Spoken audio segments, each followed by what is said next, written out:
কয়েকদিন আগেও প্রতিটি গাছ জুড়ে ছিল আমের গুটি। মাত্র 10 দিনের ব্যবধানে পাতা ছাড়া আর কিছুই দেখা যাচ্ছে না গাছে। যে কয়েকটি আছে তাও আবার গাছেই পচে নষ্ট হচ্ছে, কিছু ফেটে ঝরে পড়ছে। এ দৃশ্য মেহেরপুরের আমবাগানগুলোর।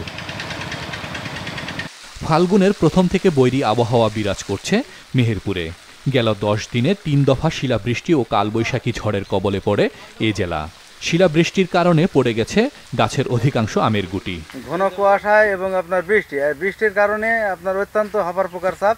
হপার পোকার হাত থেকে যদি বা মুক্তি পেলাম, এবার শিলাবৃষ্টির হাত থেকে আর মুক্তি পেলাম না। পরপর যে কয়েকদিন যে শিলাবৃষ্টি হচ্ছে, এই শিলাবৃষ্টিতে একের পর এক সব শেষ হয়ে যাচ্ছে আমগুলো।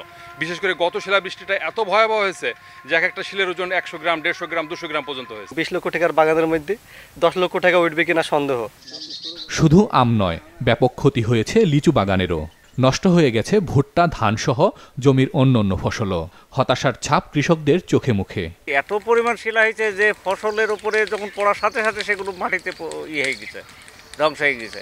আমরা ধানের ফলন হয়তো অর্ধেকও পাবো না। মেঘ হইলি শিলাবৃষ্টি হয়েছে, শিলাবৃষ্টির কারণে ধানের ক্ষতি হয়েছে, ভুট্টুর ক্ষতি হয়েছে, নাউর ক্ষতি হয়েছে, ঝালের চারার ক্ষতি হয়েছে, কচুর ক্ষতি হয়েছে।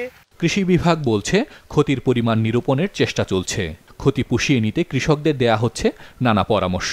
শিলার কারণে আম এবং লিচু ফসলের কোনো ক্ষয়ক্ষতি হয়েছে কিনা সেই ব্যাপারে আমরা মাঠ পর্যায় থেকে সেগুলো জরিপ করে ক্ষয়ক্ষতি নিরূপণের নির্দেশনা প্রদান করা হয়েছে এবং প্রতিবেদন পেলেই আমরা প্রয়োজনীয় পদক্ষেপ নেব।